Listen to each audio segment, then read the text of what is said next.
Why are you frowning, Smith? Why are you frowning? Can you see our faces? Can you see our faces? Yeah, I can see your faces. Because when we go into the start, the preview window that we can see changes to what you can see. So, Stream. Yeah.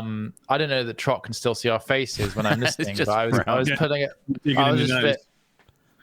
Not his genre. Anyway, It was like Russian Donk. It was a bit of Russian donk to kick off. It was funny. It was funny. Yeah, it was funny and awful. Well, don't worry, because there's a minute and 36 like of the Pleasure full Elf song at the end. Yeah. 90 seconds. But we should probably just get the episode going, right? Welcome to Hatchet, Yeah. episode 68, with your hosts, Hat Films.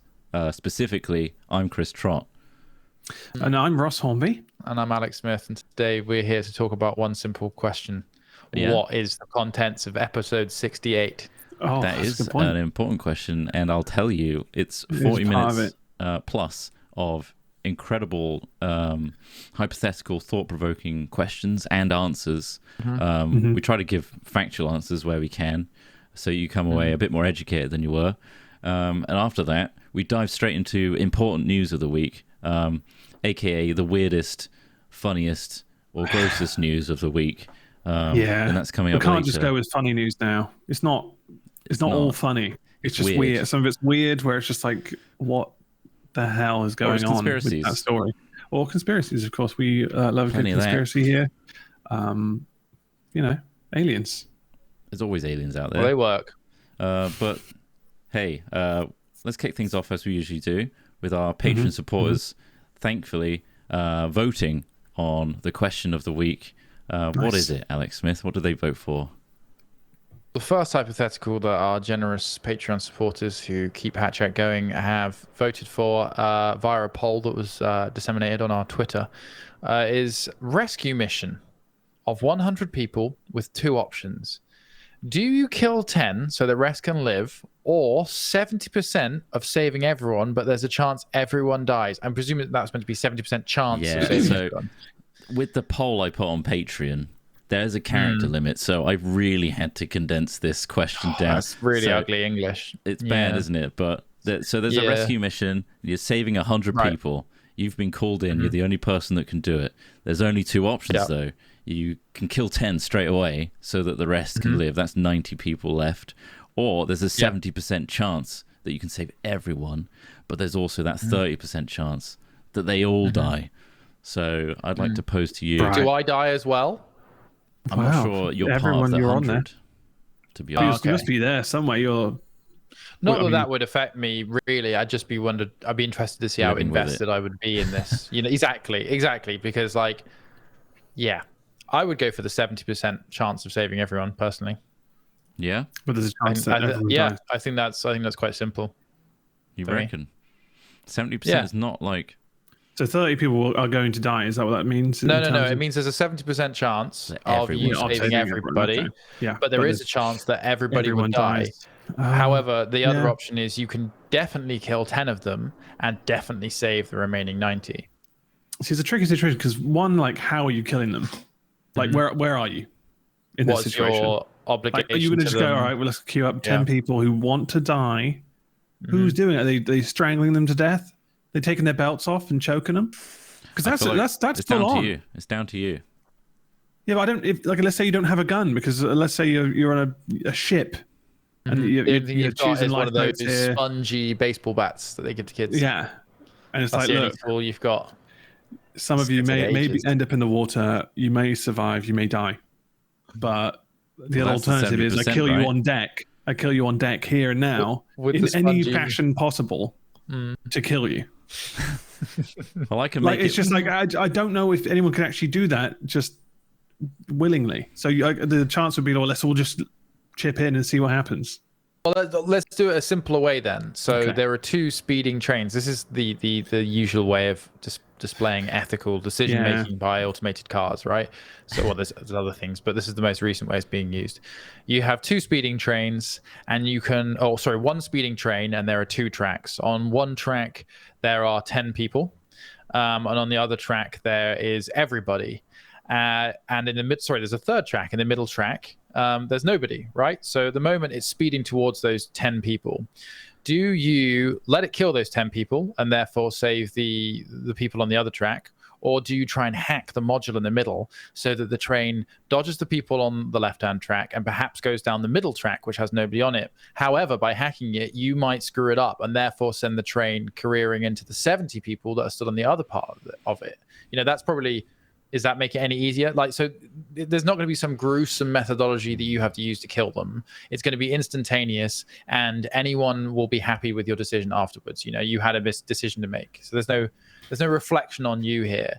In your mind, logically, based on your risk assessment, which would you do? Would you bank the 90, or would you take the 70% chance to save them all? For me, I think it's easy because with one of these situations, I'm definitely killing 10 people. Yeah. And dilemma. by going to the 70% route, it's the best option to get a happy output for as many people as possible. I think it's a utilitarian approach. That's what. It's logical. It's reasonable. I still struggle to get out of the original mindset that I had when I posed this question of wearing a Rambo-esque outfit in the jungle, and I had a boat which had like a weight limit on it. And I basically shot people with an LMG. And the other night he got on. I guess I'd try and hack it. Yeah. To be like, I'm trying to do run through the best minefield situation on the way to the boat. Yeah. If you're lucky, you're lucky. Go. I think living with the idea that I chose to kill people versus trying to save everybody is the exactly one to live with, right? But the LMG Rambo thing is a good visual, right? Yeah. Kind of, if you like. I think, to bring yourself to actually kill 10 people manually, personally, is a tough thing to do. So you're basically just leaving it to chance. But then is it just irresponsible leadership to just be like, well, the rest of you just fingers crossed? I don't know. But at the same time, I would also rather that selection. So I think also that the members of the body that you're dealing with, the group, would be most appreciative and most supportive of the 70% option as well. If I'm a judge of average character, probably nobody wants to see a guy then escort 10 people away to murder them. Yeah, exactly. Okay, well, this is for you guys. They all have to live with that as well, right? Well, so it's just like, we can make it tougher on the 90 people by saying each of those 10 people are related to one of you. So you're basically like giving up a family member or a close friend on the other side. I'm sure they'd have a harder time just randomly killing 10 people then. But all right, we'll hack the middle. Is that what we're going with? Trying to save everybody? Well, in that scenario, I think I'm trying to save everyone without taking the responsibility of killing 10. That's the best decision. I guess time will tell. The weakest may fall. Good luck. Yeah. What if... Yeah. Okay. Yeah. No, that's the answer. We figured it out. Once again, Hat Chat's here to educate you. And if you're ever in that situation where you have a train track that has a switch on it, there's 3 tracks, and somehow 100 people have ended up on one track, 10 on the other, and there's a slight hack in the middle with an empty... Go for the middle one. Try and hack it. Maybe get some engineering and electronics under your belt so that you can increase your chances. It's a very specific scenario. Train for it. One day I'm going to hack a box that changes the rails. Is that how they work? I don't know. I'm about to take the course, so I don't know. Yeah.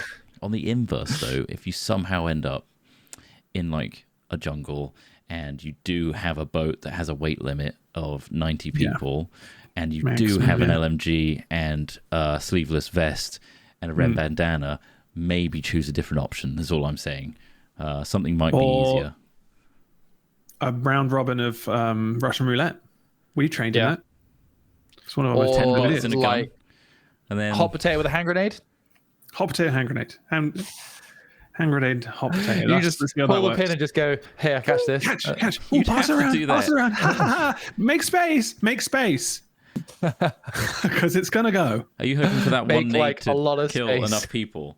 Like the 10 people needed? No. It's like... It's going to maim a lot of people. Yeah. It's going to maim a few, and then that'll make decisions easier, won't it? Yeah. Accidental maiming. Speaker now. Oh, this is getting really for a run. Now. Yeah. You're the guy that wanted to mow people down with an LMG for fun. I didn't want to. I was pushed to that decision. I don't think you will push that hard. No. How would you rationalize that? Let's say you had to pick the 10. How would you rationalize that scenario? Would you start going elderly first, or last, or the weakest first, or strongest first? I'd ask them their political opinion. Would you do an examination of some kind? The political It would be a political killing. Wow. Wow. Jesus Christ. Wow. Just right back to, holy crap, to like the 1940s. Yeah. Well, I mean, pretty much every military uprising, in fact. Trott, you're just as bad as everybody else. Yeah. Okay, there are two 70-year-olds. One of them's a doctor. One of them hasn't worked a day in their life. Which one do you shoot? The one that hasn't worked a day in their life. Disgusting. Horrible. Well, it's because the doctor will be useful in a survival situation. Of course it would be. That's why I basically baited you into saying it. A day in their life. I mean, but they were incredibly physically fit and produced a milky substance that sustained everybody in the trip. Oh, hold on. But you didn't know that until they died. Until you shot them. You strangled them with your belt. Serum. Yeah. It's so nutritious. Now they're dead. This delicious sap, this man sap. Gary sustained 98 other people with that man sap. And they were extremely virile, and they could have replenished the population. But they modify it like in Stellaris, so everyone now produces man sap. And also, the only requirement for man sap is sunlight. Wow. Right. Yes, to get sway. It's just sway. The punishment of your decision, you look closer at that guy's name badge, the doctor. Yeah. It's just a laminated printout. He lied. It's not even a real doctor. It's not a real doctor. It was a fake badge. Well, I'm glad I kept Gary the man-sap man in this new situation. He comes out with scrubs when the challenge is set. He's like, oh, that guy must be a doctor. He's got scrubs on. He's ready to perform surgery out in this rescue scenario. Even though we're in the middle of this forest, this is why I imagine it. Anyway, sorry, this jungle. It's gotta be tropical. I'm in He's Rambo. got scrubs on. Yeah, we're in a Rambo scenario. We just set the setting. Yeah, Anyway, I think we've stretched this question to its absolute limits and beyond. Yeah, we've lapped all the man staff off Gary for today. We have. So let's move on to the second most voted Patreon question, if you would. This one's even more abbreviated. Sorry. Okay. 2 birds, 2 doors. One leads to heaven, one to hell. One bird lies, one tells the truth. They both look the same and can't see each other. What do you do? Oh, God, it takes a second to read that again. So 2 birds, 2 doors. One leads to heaven, one to hell. One bird lies, one tells the truth. They both look the same and can't see each other. What do you do? Okay, so to help you picture this, there are 2 doors with a partition in the middle, right? Yeah. The birds can't see. These birds are like doorkeepers, bouncers, if you will, and they can let you in. One of them's lying, though, and saying, like, this is heaven for sure. And the other one is telling the truth. And is like, this is heaven. Heaven being whatever you want it to be, right? It can just be like the paradise that you want with all the people that you want there, whatever. What do you do? How do you handle this situation? How do you get the truth out? Or do you just what questions you ask to get the truth? That's down to you. Is it really? Like, I mean, this is, I don't know what I would ask. I guess you would be like, well, or how quickly do you if you ask them if they're lying, they're going to be like, well, no. And you would never know. You could ask, does the other bird tell the truth? Right, okay. They're both going to say... Well, but they can't see each other. That's the only thing. They can't see each other, so they might not know what the other bird does. Yeah. Well, because one of them is a truth-telling bird that can only tell the truth, right? So the lying bird, if you asked it, does the other bird tell the truth? And it says, it has to lie. So it says no. No, actually, that doesn't work. Because then the lying bird would just say, no, he doesn't tell the truth. And then the other one would say no. Yeah, no, that doesn't work. Sorry. There is an answer to this, isn't there? Trott? Yeah, I think there is. I've forgotten it. I think there is supposed to be. I've heard of this before, but I can't remember fully the real answer, how to do it. The true answer, which is you start on the talons, right? And then you just start injuring the bird. And the only way to really get the truth out and is to torture it. Torture the bird until torture. And I've got a red bandana on at this point, obviously, and I've just come off a boat and I've killed 10 people, so I am ready for heaven. You did it. You did the 10 people. You could ask the birds how many birds there are. So, for example, you could say how many birds are, or how many of them there are you of like these door-keeping birds. The truthful one will say 2, I presume, because that's what we know of this scenario. There are 2, and the lying bird wouldn't be able to say 2 because that's the truth, right? So that's how you would tell the lying bird about the truth as well, and also they still can't see each other, so they don't know how many doors there are. So they don't know how many birds there are. No. Okay. Can they see the doors? They say they can't see each other, so maybe they can see the doors. One leads to heaven, one bird lies, one bird tells the truth. They both can't see each other. So I'd strangle the first Either bird. of them, right? You strangle them. Right, okay. So do you have access to both birds at the same time? You can ask. Or are you going around the partition to then see the other bird? The thing is, they both know there are 2 doors. So I feel like the birds may not know each other are there, but I'd certainly inform them that they are. So I'd go up to each one and say, like, there's another bird around there, by the way. Is that one the lying one? Are you telling the truth? And they both say yes. And I'd be like, well, shit. Well, one of you's lying. And then I'd start on the torture. You've got to try and do. You've got to try and create like an immutable truth, right? You've got to try and find something that cannot be argued. Like the bird, like is the sky blue? You know, like. I guess you could say, well, technically, it's actually clear. It's just the way the light passes through water molecules in the air creates that fucking spectrum. But you could also say, like, yeah, are you a bird? So you could say, like, you could just ask the lying bird, are you a bird? Mm-hmm. And if he says yes, then that's not a lie, right? He has to lie. Yeah, does he have to lie, Trott, or is he just known for lying? He's a liar, so he would say whatever the truthful one would say, right? So he would say no, and then you go to a bird. So the liar would have to say, no, I am not a bird then, because he's a liar, right? Yeah. Mm-hmm. But you can see it. So the problem is, this is about like, is what you see what you get? Because the only then test you have is you're looking at it and you go, oh no, that's a bird. That looks like a bird. And so you're saying, no, you are a bird because I can see you're a bird. But if you go back over to the truthful bird and say, are you a bird? They will say, yes, I am a bird, because they tell the truth and they are a bird, right? That's how I would do this.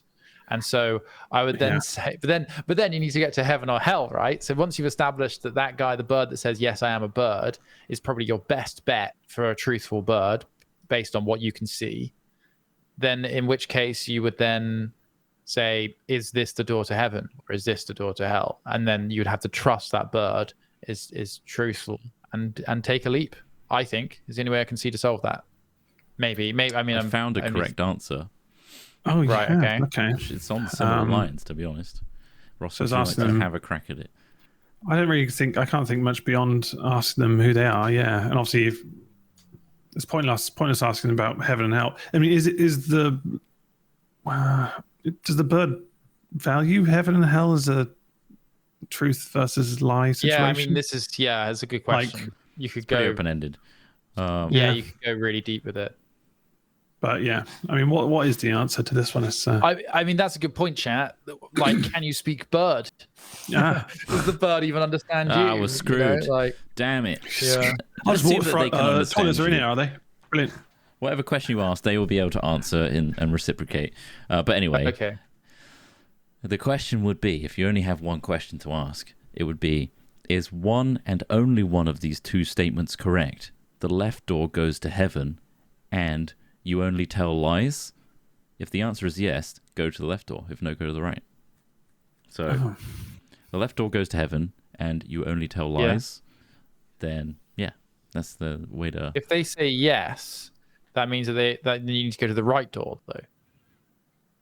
Does the left door go to heaven and you only tell lies? And they say, yes, I only tell lies and the left door goes to heaven. In which case you would take the right-hand door because they are lying that the left-hand door goes to heaven. It's a combo question, really. It's kind of a bit cheesy because it's not really one question, but I guess you can say it quick enough. Can we go through what both I was saying is, I only have one question, I suppose. Can I open one door with like my foot and like the other one with my hand? Can I just open them both at the same time? And have one of my limbs in each to just feel it out. Yeah. It's just more of a physical thing rather than a Yeah, like investigative thing. I'm like, well, let's have a look. What's it like in there? Yeah, feel the door. Yeah. Ooh. Well done. Well, I'm not just going through. Actually. Use the back of your hand. The classic. I won't say a fucking word to the birds. I'll say nothing to the birds. I'll feel the doors, feel the handles. That's feeling a bit warm. You're out. Maybe not. Problem is, Ross, you walked through that door, the opposite one, obviously, because you thought that's hell. That's too hot. Turns out ice is not what you've been taught for it to be believed. It's actually freezing cold conditions that are absolute hellish. And the other one was just heating up because it's on an idyllic beach. Yeah, and obviously the handles. You could just say, "Do you want to come through this door with me?" and grab the bird. And if they really don't seem, they really don't seem keen. You know, it's probably not a good shout. A canary in the mine shaft. I would. The truthful bird. I'd like to call that. If it was heaven, and it's truthful, they'd be like, "Yeah, absolutely." And then the lying bird. Well, they wouldn't want to. Lying bird would be like, "This is going to be great," but it knows that it's fucked. It would still be great. You know, it's still going to. Then you look down at their talons, and they're just chained there. They can't leave. I guess also, if you grab the bird and start moving towards it, you get its natural response. It doesn't necessarily mean the question means you have to go at that door, right? You could just be like, "Got you," and then go to the other door. Boom, we did it. We nailed it. We did it. We tricked the birds. You tricked the birds. We birds. walked in both doors. Because we're rogues. That's what we do. Open both doors. Have a bit. Yeah, it's the clumsy. I can't believe you put a bird as a gatekeeper to heaven and hell. This is ridiculous. Break both their necks. Open both doors. Throw them both through the hell door. Right, well, what a way to end that segment. And at this moment, we'd like to thank our patrons for, getting the ad-free version and supporting us. I appreciate that. For everybody else, though, you might get an ad at this point. So we'll see you in a minute. And we're back. You may not have got an ad, in which case, lucky you. Isn't that nice? But yeah, we do have a third hypothetical, or we could just straight up move on to news, in quote marks. I mean, we could have a look at that one. There's time. There's time. They're complicated ones this week. I found some complicated ones in terms of like situational. Yeah, these are all critical thinking questions, basically. Rather than hypothetical. I guess I like them. They kind of, so. This last one says, you decipher a message and learn 2 things about the enemy.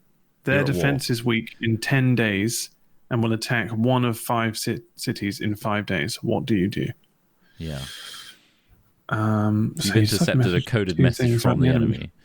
And you find out that they have their weakest of their defense is in 10 days. But they're going to attack 1 of the 5 major cities of whatever country you live in 5 days. What do you do? Well, I mean, this doesn't really give us many details on like the disposition of our forces.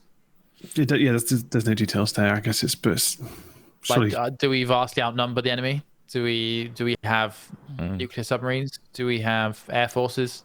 Yeah. Should we just nuke like most major cities ourselves and kind of like just turn it around on them? Like, well, that was them. And then you just don't have to think.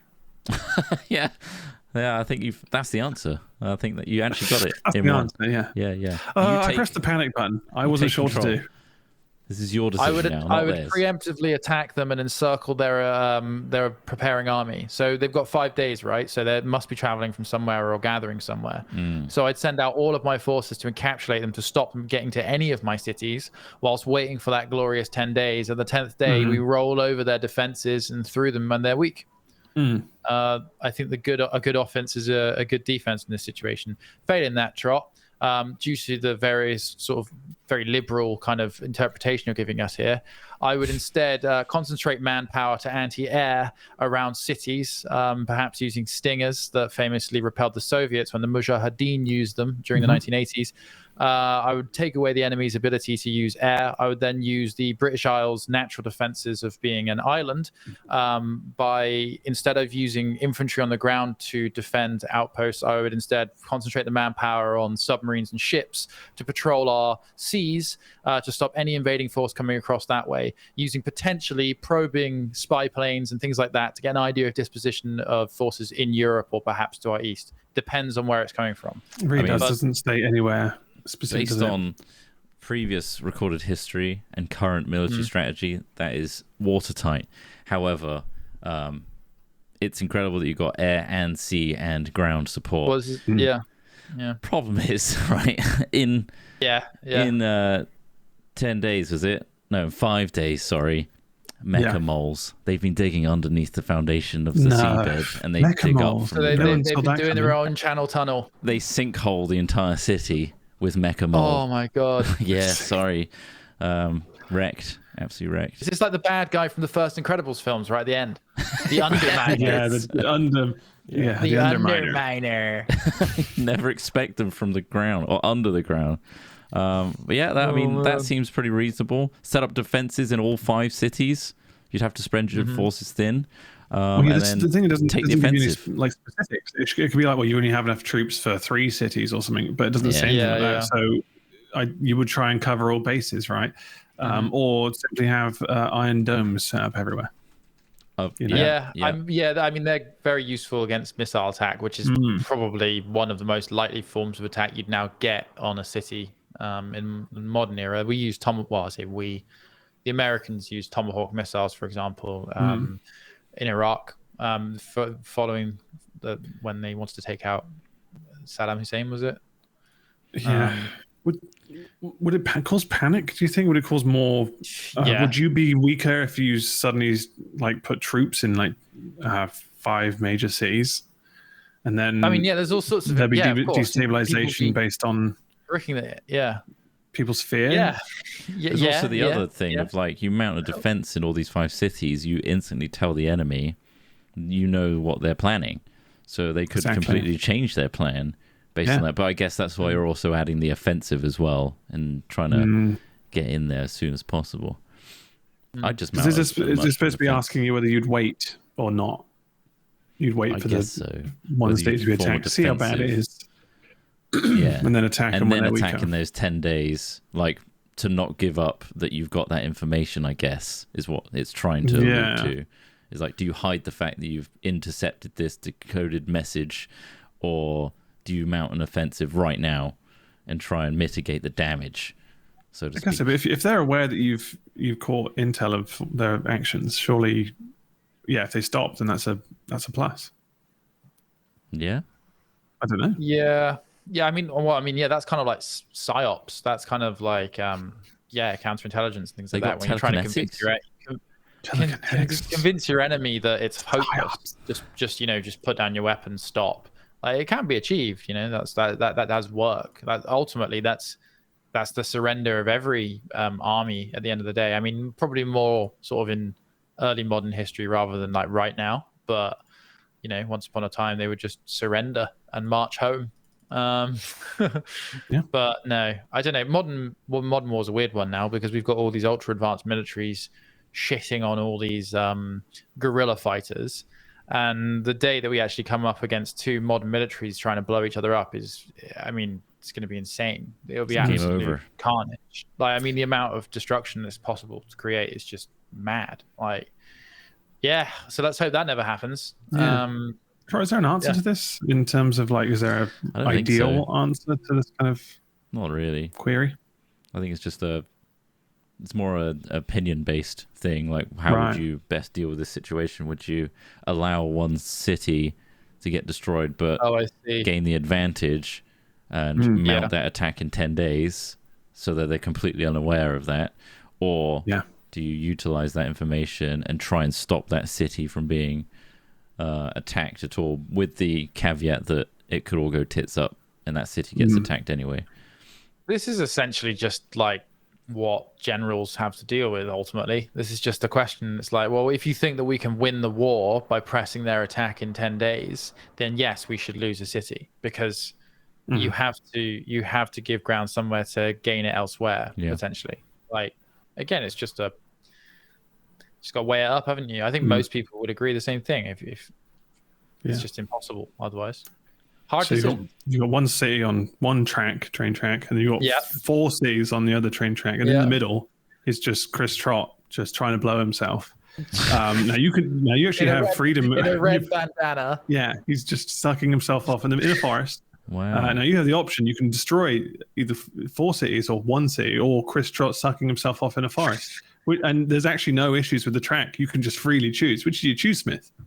which would I choose? Yeah. I can't interrupt him. You can't interrupt him. It's going to be the 4 cities. He's finally got limber enough. Sacred ritual. It's going to be the 4 cities. I mean, 4 cities. How often do you get limber enough to be able to do that? I know. That's a lot. He's doing great. We're going to the cities. Wow, look at him go. And then the headband really keeps the hair out of his face as well. It's good. He's thought of everything. He's used the weight of the LMG to bring his head down further, balancing his machine gun on the back of his head. As God intended. Let him be so. Perfect. I can't interrupt this. Can't break this cycle. It would be a curse upon my people. Well, I'm glad we figured that one out again. We're just solving big issues. Big dilemmas all over the place. Can we solve climate change? Maybe that's for another episode. Do you think so? Cool. Can we solve, isn't it?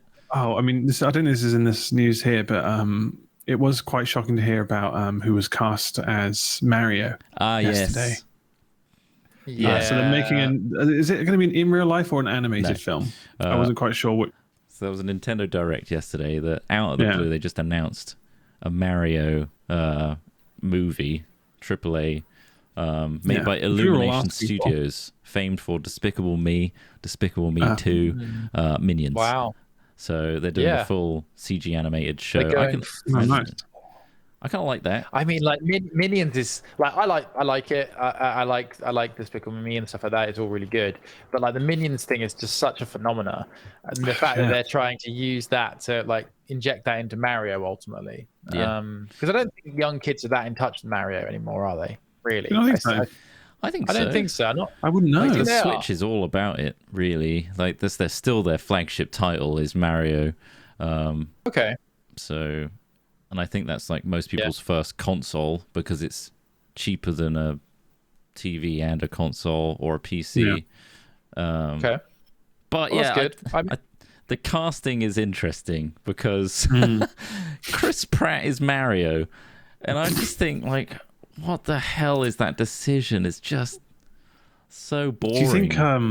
Do you think he'll just be Chris Pratt, as in he won't be putting on a voice or an Italian accent or anything like that? I don't know. However, isn't there already a voice actor for Mario? There is. It's me, Mario. They made a point of like stating that don't worry, he's in the movie somewhere as cameos. So it's like, it's okay. Let Chris Pratt, the Hollywood man baby, be the star of the show. Why is he man baby? Hollywood man baby. I don't dislike Chris Pratt, but I mean, it, like you say, it's just an entirely unimaginative casting, isn't it? Like, I think Charlie Kelly is pretty funny. Charlie Day. And yes, that's Charlie Kelly's his name in Always Sunny. I think that their energy as a group of castings, I mean, even Chris Pratt's energy is probably suitable for like Nintendo, those characters like Mario and Luigi. But I know what you mean about like, I mean, are we saying Mario's Italian? Are we saying Luigi's Italian? Are they just caricatures of Italian people? Does it even matter? Because I've seen the main thing brought up is they haven't cast anyone Italian about in a show about two Italians. I think they are Italian though. I think it's always been known that they're like they are. They have the "It's a me, a Mario." It's just like, sure, it's a caricature of it, but like, I mean, are they just a Japanese imagining of an Italian person? Is it going to start with a monologue? Okay, I can see this now. Actually, what's going to happen is you have this big opening, sweeping shot of the Mushroom Kingdom, and it's going to be a voiceover narration by Chris Pratt. It's like, just another day in the Mushroom Kingdom. It's a me, Mario. Bloop bloop bloop. It's a me. Yeah, what am I going to get up to today? It's going to be hard to capture the right tone, isn't it? Like it's. But then Luigi's going to come out, and it's going to be crazy Charlie Day, and I think that's going to be funny.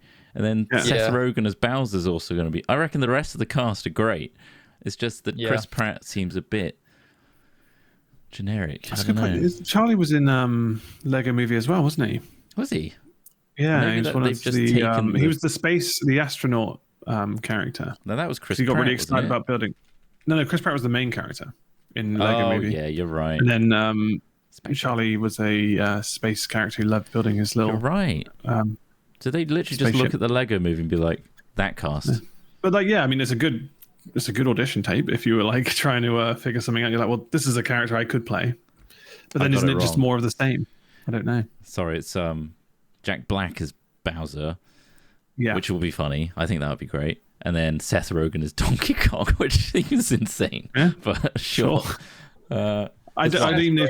Donkey Kong. Yeah, I don't remember. Did Donkey Kong have a voice in any of the games in any way? Not that he doesn't need one, but like, did he have? I thought he's just trying to meant to be like a cool character. I don't know anything about Nintendo shit. I need to step back from this conversation. Really, to be fair, I don't. Yeah, none of us are really that enthused about the film. Let's be honest. We're not going to be rushing to watch Mario. I don't feel like I have a huge amount constructive to say at this point. I think it's not an obvious casting. I will say that. I feel like, yeah, him as Mario is bizarre, and I never would have said it. In terms of Danny Mario, DeVito, maybe. Yeah, that's what I was saying. It was like you missed out on the perfect duo of Mario and Luigi with Danny DeVito and Charlie Day. That would have been amazing. Yeah. Hey, it's me, Mario. And then cut to like shots from Always Sunny, where he's got a toe knife and like Charlie's in his bed and stuff. Yeah, it's funny. That would have been amazing. Maybe somebody can redub it. Yeah. Michael Key is Toad from Keanu. Yeah, no, I know who he is. I'm trying to remember who Toad is. Toad isn't Toadstool. It's literally, is it not Toadstool, the mushroom? Or am I thinking of something else? It is a mushroom. Yeah, I think you are. It's mushroom people in the Mushroom Kingdom. God. Who's that being played by, sorry? It's Michael Key? Michael Key. Yeah. I always get his name mixed up. Right. Yeah. It's Key and Peele. Yeah, that makes sense, I suppose. He's going to have a very energetic, funny voice, and I think he's going to be like a little shit Toad. Yeah. It's like, hey, fuck you, Mario. That'd be quite funny. Is it going to be like quite adult, do we think? That'd be quite funny. I don't know. I hope it's going to be like Lego Movie, where it's still enjoyable, but they've got like laced, hidden adult humor in it. I feel like it's going to go down that direction. But kind of like Shrek. There's sometimes a couple of jokes in there for the adults watching. Yeah. Or Detective Pikachu. Those kind of films where it's still enjoyable and for kids, but it's laced with adult innuendos and stuff. I don't know. It should be fine. Pikachu. I just don't like Chris Pratt. From what I don't like him as a person. Just come out and said it. No, he listens to this podcast. You know that. Spends his time listening to this podcast, and you just told him you don't like him. Well, he's just part of like a really devout church that's like homophobic and stuff. Yeah, he's just not. Oh, is he? Yeah. See, did he wear that? Like, I can't remember what the shirt said, but it was like offensive, or it stood for something, and he just said he didn't understand that, and kind of backpedaled his way out of it. Then loads of the other stars of Marvel films came out and defended him, because I think it was it like it was like a deep South kind of thing. Was it the Confederate flag or some messaging from about that? Basically, he said it was misconstrued apparently. But he was wearing a T-shirt which kind of blazoned a lot of this kind of political ideology on his chest, and you had like Mark Ruffalo saying he's not a bad person. It's like, okay, sure. I don't think he's a bad person. I'm sure he's not. I don't think that. Yeah, I did see actually something a while back saying like, God has given me such a good life. Loads of factors and stuff saying Elliot that stuff. Page called out Chris Pratt for supporting a religious organization, the Hillsong Church, that discriminate against the LGBT community. So it's like he's part of this sect that is actively anti-LGBT, but I guess he's trying to distance himself from that fact. Maybe, or he's just trying to separate to make money.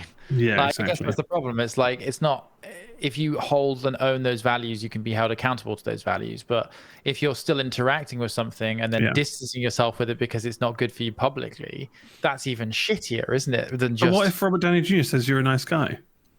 It wasn't Robert Downey Jr. With Mel Gibson. Was it not Robert Downey Jr. as well? Was it just Mark Ruffalo? I don't know. I thought a few of them. I still think you can be a nice guy in context, but then it's always in context, really, isn't it? It's very hard to be universally good or universally nice. But he's a nice guy. He was nice to me. He's nice to me. Didn't kill me, did he? Yeah, it's not. No, I don't want to make excuses for any of these people. I don't need to. I don't care about it enough. I'm not trying to defend their character at all. Fuck them. I don't give a shit. But like, I guess you need to try and be diplomatic and take everything with a pinch of salt and really try and understand. Yeah, the it's all conjecture and word against word, isn't it? Ultimately, but I guess the only fact of the matter is that he is very much a supporter of that organization, the Hillsong, and that's the only fact we got to go on, really, other than like, does he value the same things? I don't know. Definitely. And if he's willing to stand up and own those views, then he can be engaged about them as well. Hopefully. Yeah. And perhaps hopefully changed, because it seems a little pointless to be anti-gay and anti-trans, doesn't it? I don't really see I don't know what you gain from it. Really backward bubble to be okay with that. Yeah, to die on that hill. Exactly. It's just bizarre, isn't it? Anyway, he's a Mario, and that's what we've learned as well. So he's a what? He's a Mario. He is in Mario. That's true. And he's Arnold Schwarzenegger's stepson now. Really? Yeah, because he married Chris Pratt, Arnold Schwarzenegger's daughter. Not stepson, then son-in-law. Son-in-law, sorry, yeah, I got that wrong. You send Trott back to PD. Remember PD, personal development? What was it called? Yeah, clearly. I mean, to be fair, it wasn't particularly informative either. It's the first and only time I've heard the term nuclear family. Oh yeah. Bizarre. Yeah. Anyway. What about you, Ross? What was yours called? What was my what called? Personal development. Did you have like a class in secondary school that was a bit about like it encompassed a few different things? So it's like was families. It PSHE? I think it was called for us. Yeah, that sounds about right. But it was basically kind of religious education more often than anything. Right. Oh, really? Yeah, but I think something just turned up to the wrong class. Physical, social, health, education, or some shit. I don't know. Right. Maybe it wasn't. It was separate. Right. You had the sex bus. Did I have the what? Sex? Did you put a condom on a banana? Bus. We didn't put condoms on bananas. No. Our sex education was dog shit. It was awful. Yeah, same. And then, the woman leading it was. Well, the nickname was Semen Smeller. Her surname was. It sounded very much like that. Right. And whenever she mentioned anything sexual, everyone would just laugh, and it was just fucking derail. Stupid. Yeah. So it feels like they just gave up very quickly on educating kids, other than just be safe. This is what the sperm does. That's what an egg does. Yeah, our school's a lost cause, because there's already a couple teachers that have been called out for getting with students. Or either that, or on the other side of the coin, where they're just like they have no idea about the modern liberal age of sex. They're backwards. Yeah. They were born in the 1950s. Did you have a video? In a sleeping village. Yeah, we had a couple of weird videos. We had a childbirth video. I had that in primary school. We had a thermal video of somebody being penetrated. Oh wait, remember that? Oh, I think we did as well. Yeah, it must have been the same video going around, because that was really weird. That's so strange. Like, why? They were trying to explain a weird way to handle it. Because they've got they had no idea back then. They had no idea. Like, England in the 80s and 90s kind of must have underwent this bizarre conservative viewpoint towards sex, because it wasn't always that way. The 60s, 70s, and 80s were pretty liberal. They had a lot of sexual revolutions within them. But I think we somehow got sucked into because we live in the rural Southwest. I think it's sort of naturally a little bit slower, more conservative. I don't know, but weird, right? Weird. Yeah, but then we did remember when we went on the sex bus, and then we tasted the flavored condoms they had. They were like, "What? Try it." What education was that? What was that teaching you? That was teaching us about. They can taste nice. Sex bus. It's the sex bus. Yeah, they can taste. They're trying to make condoms appealing, I think. Where it's like, exactly. It's fun. But I didn't appreciate their slogan though, which was "fuck and find out." Weird slogan to go with. It's a weird Suck one. it and see. Suck it and see was another one. Yeah. Suck it and see. Jesus Christ. It's up to you, really. He just didn't, test out or apply the condoms personally, because that would have been really awkward. Yeah. Yes. Yeah. I was amazed the head teacher could stay half that long. I think I can. Yeah, I think I could do this. Sure, I'll come to the front of the class. Yeah, people here it is. And remove condoms from Ross's. Right? Who wants to go next? You go on then. Hold the longest. Go on, don't be frigid. Yeah. Don't be frigid. Honestly, this thing ain't going down for a long time. Come on, pinch the end. That's it. No, God, yeah, no, it was awful. They start getting those rulers out, just like just this thing has some strength. Slap the shaft, can you, with the ruler? My God. But yeah, that X-ray thing just seems so far detached from reality because you're never going to witness that ever again, and it doesn't have any context to doing it. It's like a first-person camera from the tip of the bell. You just, what am I looking at? What is this? This is meat wall. What? This is such a surreal experience so to dark. witness. It's like I've never seen it from this point of view. Now in VR. Right, now put the goggles on, everyone. Okay, brilliant. 2021's great. Wow, I'm inside. Amazing. Okay. Now, obviously, you've been scaled up because you're the size of a penis now, and you're in the cavity walls. Look, I'm going to shrink you down to the size of a sperm. Please don't. Please don't. Oh, I'm going into the balls. You might want to sit down for this one. We're going on a journey. Oh, wow. Oh, my God. First person VR experience. Well, if Oculus are funding new games... Sorry, one more thing about this. So obviously, I've been watching Sex Education, the TV show. That's is it worth watching? Well, we need that education, Ross, clearly. Well, clearly. I don't know what you'd enjoy it. It's interesting. It's a little bit like Riverdale meets Skins. Okay. But with a very sexual focus. So it's not like Magic School Bus where you shrink down and go to the balls. It's not like Magic School Bus where you shrink down and go to the balls. No. But in that, there's the most unrealistically receptive audience. So there's a scene recently I watched where a sex therapist comes into school and tells the school we're gonna allow you to do this, we're gonna get you to do that, and all the students are like, yeah, woo. And I was like, in an English school, they'd all be sat there just awkwardly saying you would get nothing out of that audience, nothing at all. And it's part of our problem really, but it's also kind of funny. It's a bit prudish. Just how resistant we are to any display of excitement for education. I'm not saying that especially in state secondary schools. I don't know whether it's different in paid for schools or not. Maybe they're more entitled again because they've paid for it. It might change now. I mean, yeah, I still maybe feel like there were religious ties because all our teachers were of that generation, and maybe nowadays it's different. So you could only hope. No, I mean resistance to education in general, but it's just funny to see these ultra talkative and involved and rounded individuals in these teen dramas, and then you're like, no way any of these kids would be this rounded. No way. Yeah, some kids would have been yelling at the back or being dickheads to each other and disrupted the class, got sent out, and you'd probably learn a tiny amount that day. I did the stair trick outside of a RE class window and got sent to the exclusion room. Oh, really? Just pretending to walk downstairs outside the window? I'll never forget that. That's a classic. Never forget that injustice. I That's will never forget that injustice.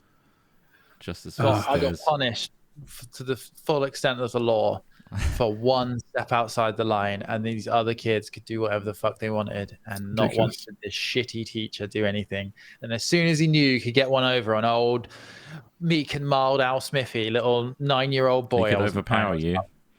13, 14. He knew I would go along with it and wouldn't resist it ultimately because he was a weak human being. But I feel sorry for him. It's cool. Before we end the podcast, I found this story here that Trott's clearly put here. And recently we've been playing a game called Bigfoot. And it says here, a family of Bigfoots KO'd my friend and killed his dog on a camping trip from hell. What? So it's just a KO. Is this a recent story? This is a recent story. Yeah. The campers... Hang on, let's just find it. A man has recalled how a camping trip in the US turned into a horrifying encounter with a family of Bigfoots who attacked his friend and killed his dog. There's no clear evidence of the Bigfoot creatures. Interpretation of the Bigfoot. Oh, God, Oh, that's a great interpretation there. Yeah, they really nailed it again. Wow, again, every time. they made a really...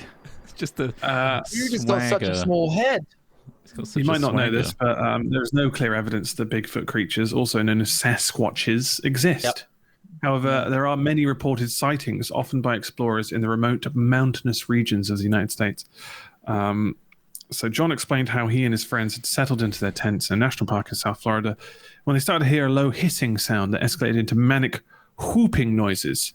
Obviously, I'm guessing it's pitch black outside as well. There's a picture. Oh my God, if you're watching the podcast, is awful, of a man clearly in a suit dragging a man who's in his sleeping bag away. So there you go. So inspecting outside, John remembered that he couldn't believe his eyes, saying there was a family group, probably about 4 or 5 of them. They started throwing rocks into the campsite. One of the rocks went into my friend David's tent and knocked him in the head pretty good, and it knocked him out. So he's out of the picture. He didn't even get to see the Sasquatches / big Yetis. That poor thing. That looking into his eyes. Look, you can see the rage. Blood and the thirst. While we were taking care of him, the noises just kept getting louder and louder. One of the dogs we had with us was a Rottweiler. He took off running into the woods towards one of the smaller ones that were out there. One of the larger ones stepped up. There's more than one? Yeah, it's a smaller group of Bigfoots. He was a small Yeah. One of the larger ones stepped up. A family. He grabbed the dog and threw it like it was nothing. Probably weighed about 100 pounds. It was at that point we decided, okay, we need to pack. That's the point they decided to leave. Okay. We should pack down our tent now that we're engaged in. One of our friends got knocked out. And they waited until the dog was thrown into the forest before they're like, fuck this. Should we pack up? Oh, what, you're talking about you're talking about the giant 9-foot monkey man who's just thrown the dog. A family of Yetis Sasquatches that are attacking us. So stick around, just watch it. I mean, I'm open to the idea that there might be a species of like ape that we don't know about that's massive, maybe. But I mean, I feel like there's a really easy way to solve this. We just get one of the really powerful thermal cameras on the bottom of a plane or a helicopter and just go over the forest for a while, see if you saw anything. When they said that they were in the woods, I just thought that's the easiest answer. That's how you catch, bloody car chases. You track them down just by stop using your mobile phones and digitally zooming and taking a blurry picture. Get some thermals. Yeah, get a drone up. Yeah. Maybe we should ask Bradley if we can, go up in his helicopter and do some surveys. The problem is the amount of time and fuel that you'd have to stay up. But I mean, it's expensive. There's so many amazing thermals out there right now. Do they work in the day well? Thermals, yeah. It all works in the day, so you don't have to necessarily limit just to nighttime to catch the family. No, not at all. No, they'll just pick up heat. And they're so powerful and so sensitive. I mean, they're expensive, but they're so powerful and so sensitive now that you can see through pretty dense foliage. Yeah. I mean, there must be a bunch of enthusiasts out there that have done this. This is the thing. Like, I know there's a lot to survey. Yeah, of course there are. There must be. You wouldn't be able to survey much forest at a time, but I don't know. I just feel like if there was something as simple as that, it's just an ape bloke walking about. He's described them here. He says, obviously, they went back later and found the dog died. It was picked up by its throat. Its trachea and bones and muscle in the neck had all been crushed like it had been hit by a car, apparently, which is nuts in itself. So there's evidence of something being harmed. Reflecting on the incident, John was able to describe the creature's terrifying physical features in further detail. He explained that they had darkish blue color skin and dreadlock-style matted hair all over their bodies. And he suggested their muscular physique was the most shocking, saying, these things were muscled like Arnold Schwarzenegger times 10. There was one you could tell was definitely a male. And there was one that was definitely a female. She was smaller, but not by much. She was 7.5, 8 foot tall, whereas the male was probably closer to the 11-foot range. 11 foot. 11 foot. 11. That's fucking crazy. Foot. That's like a fucking giant. There's no way that those could exist without us knowing about them. Where was it? Where was this? That's a good point. Did he specify? It was close to Wetherspoons on a Sunday night. This was in Florida. South Florida, apparently. It doesn't say more than that, which is annoying because you want to kind of almost avoid that area if there's any kind of creature that's doing this, especially if they have in Florida, football-sized biceps. I'm guessing it's American football. Yeah, a lot of shit ends up in South Florida, eh? Yeah, the group of campers eventually scarpered. A lot of UFO I'd like to take this whole story with a pinch of salt in the sense that not only obviously the mention of Bigfoot alone, but it's on the Daily Star, which I don't know where you get your news from, but don't get it from there. Wouldn't get it there. No. Yeah. And they just said, the camp has been pretty much completely smashed. Tents, tables, and chairs all smashed up and all over the place. We had old-fashioned metal chairs that were pretty sturdy. It takes a lot to break something like that. Well, not if you're 11 foot, have football-sized biceps, and can crush a dog trachea. I feel like with a there's squeeze a lot of your hand. Unnecessary added detail to kind of like defend themselves. Really? Yeah. I mean, hey, that would need a lot of strength. Not I mean, one of them could break that chair, just so you know. Yeah. I want to know what actually happened. Did one of them just get like fucking fucked up on PCP and just like strangled the shit out of a dog? Maybe the dog flipped out and started attacking one of them. They're like, fuck this. And then they were like, well, a Bigfoot came out and we knocked out one of our friends. And then we had to savage his dog because it was going to kill one of us. And there's no other way. It's a Sasquatch. That's my final answer. Sasquatch, final answer.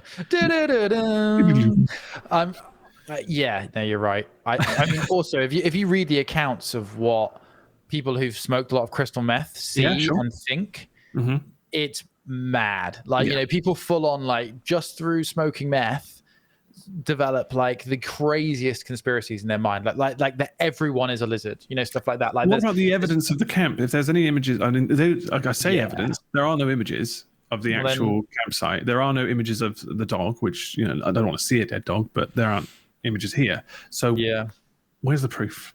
Yeah, you know, that's the minimal proof they can provide. Come on, guys, step up your Bigfoot stories. Nuts. We want to believe. This is not good in this enough. day and age. You should be taking pictures of bloody everything. Yeah, get your cameras out if he's attacking you or the family. One of you should have filmed it. I know. Anyway. The truth is out there, and we're going to find it with thermal visions and a private helicopter.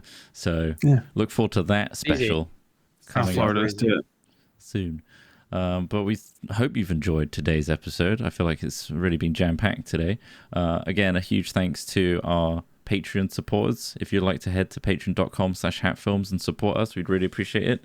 Your name is credited at the end of the YouTube video, so you can also look for the Hat Chat podcast on YouTube if you want to see the visuals and the interpretations of what Bigfoot looked like, that sort of thing. We've got a whole channel of that, so head there. And also, if you enjoyed the Fingal and you're musically inclined, please send us your Fingals to hatchat@hat-films.com. I'm going through all the old ones now, looking for old ones, so it'd be good to get some new ones if possible. So please send them in. Much like our Fingal creator today, Jakitsu, or Jakezu, sorry if I pronounced it wrong. And you get to enjoy the whole Russian donk themed version of the Hat Films theme. Yes. I know Alex Smith is beaming right now. 90 seconds at the end of this. Glory. So lucky. We'll see you all in a week's time. Please enjoy, and goodbye for now. Indeed. Goodbye, everybody. Hurrah.